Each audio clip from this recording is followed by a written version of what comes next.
பெண்கள் ஆண்களுடன் பேசுதல், ஆண்கள் பெண்களுடன் பேசுதல் என்பதை பொறுத்த வரைக்கும் இஸ்லாம் ஒரு சில வழிகாட்டல்கள் அதில் சொல்லியிருக்குது. அது நிபந்தனைகள் என்று சொல்றதை விட ஒரு சில வழிகாட்டல்கள் அவைகளோடு இருக்குமா இருந்தால் அது தடையில்லை. ஒன்று என்ன என்று சொன்னால், அதாவது வைதா சஅல்துமுஹுன்ன மத்தான் ஃபஸ்அலுஹுன்ன மின் வராஇ ஹிஜாப், நீங்க அவர்களிடத்தில் ஏதாவது ஒரு பொருளை கேட்டீங்க என்று சொன்னால் திரைக்கு பின்னால் இருந்து கேளுங்கள் அல்லாஹ் தஆலா சொல்றான். அப்ப திரைக்கு பின்னால் இருந்து கேளுங்கள் அப்படி என்று சொன்னால், நீங்க வீட்டில் இருந்தீங்கன்னு சொன்னால் திரைக்கு பின்னால் இருந்து என்ன செய்யலாம், பேசலாம். ஏன்னா வீட்டில் சர்வசாதாரண ட்ரெஸ்ஸோட ஒரு பெண் இருப்பான். அதாவது ஒரு அந்த தனக்கு அனுமதிக்கப்பட்ட கணவன், அது போல தந்தை தம்பி இப்படி பார்க்கக்கூடிய லெவலில் உள்ள சாதாரண ட்ரெஸ்ஸோட வீட்டில் இருப்பாங்க. எனவே ஒரு திரையை போட்டு அதுக்கு பின்னால் இருந்து என்ன செய்ய பேசுங்க அப்படின்னு குர்ஆன் சொல்லுது. எனவே குர்ஆன் பேசுறத தடை செய்யல, பேசலாம்னு சொல்லுது. இரண்டாவது அம்சம், வெளியே பேசுற நேரத்தில் ஹிஜாப் எது அவங்களுக்கு, அவங்க போடக்கூடிய அந்த அபாயான்னு போடுறாங்களே, உடலை மறைக்கக்கூடிய அந்த அபாயா தான் வெளியே உள்ள திரை அவர்களுக்கு. எனவே அது போட்டிருந்தா அவங்க என்ன செய்யலாம், பேசலாம். அதாவது இஸ்லாமிய ஒழுக்கமான அந்த ஆடை இருந்தால் அவர்கள் தாராளமாக பேசலாம். நபித்தோழர்களும் நபித்தோழிகளும் பேசிய நிறைய சம்பவங்களை நீங்க என்ன செய்யலாம், பார்க்கலாம்.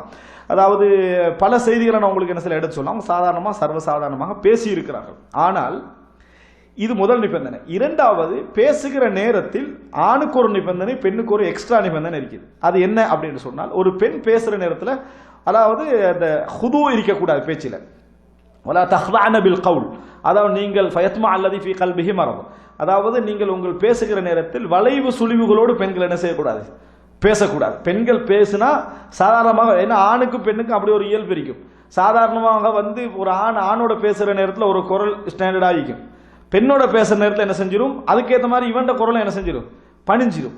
இந்த பணிவை நீங்க காட்ட வேணாம், எல்லாத்தையும் பேசுற மாதிரி பேசுங்க. பெண்ணும் அப்படின்னா ஒரு பேசுற நேரத்தில் சர்வசாதாரணமா இயல்பான எது குரல் அதோட என்ன செஞ்சிடணும், பேசிடணுமே தவிர அவர்கள் அதில் என்ன செய்யக்கூடாது, பெண்ணுக்குரிய அந்த மாதிரியான வளைவுகளோடு, குரல் வளைவுகளோடு என்ன செய்யக்கூடாது, பேசக்கூடாதுன்னு குர்ஆன் தெளிவாக சொல்லுது. நோய் உள்ளவருடைய உள்ளத்தில் என்ன செய்யும், அது அவனுக்கு ஆசையை என்ன செய்யும், அதை ஏற்படுத்தும். இது பெண்ணுக்குரிய நிபந்தனை. ஆணுக்குரிய நிபந்தனை அந்த இடத்துல தேவையில்லாம பேச போகக்கூடாது.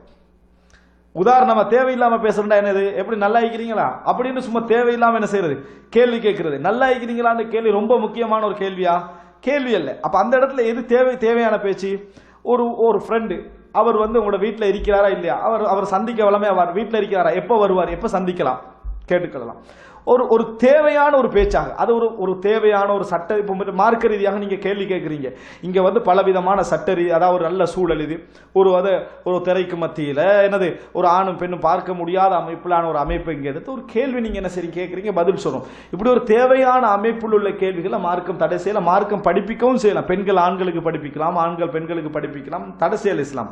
ஆனால் நான் சொன்ன இந்த பொது 3 விஷயங்கள் அவதானிச்சுக்கணும். முதல் நிபந்தனை, பொதுவாகவே திரை இருக்கணும் என்கின்ற பகுதி. வெளியாக இருந்தால் உள்ளுக்க இருந்தால், வீட்டில் இருந்தால் திரை, வெளியே இருந்தால் ட்ரெஸ். இரண்டாவது, ஆணுக்கு ஒரு நிபந்தனை, பெண்ணுக்கு ஒரு நிபந்தனை. ஆண் தேவையான விஷயமாக இருக்கணும், பெண்ணுக்கும் தேவையான விஷயமாக இருக்கணும். அடுத்தது என்ன சொன்னால், குரலில் நீட்டான ஒரு முறையில் என்ன செய்யணும், அவர்கள் பேச வேண்டும். இவ்வளவு தானே தவிர மற்றபடியான எந்த விதமான தடைகளும் இஸ்லாம் என்ன செய்யல. பெண்களுடைய குரல் அவுரத்து அப்படி என்று சொல்றதெல்லாம் மார்க்க ஆதாரமான அடிப்படையான விஷயம் கிடையாது. அது சில அறிஞர்கள் அப்படி சொல்லி இருந்தாலும் கூட அதுக்கு குர்ஆன் சுன்னா ரீதியாக என்னது, அதுக்கு எந்த விதமான ஆதாரமும் இல்லை.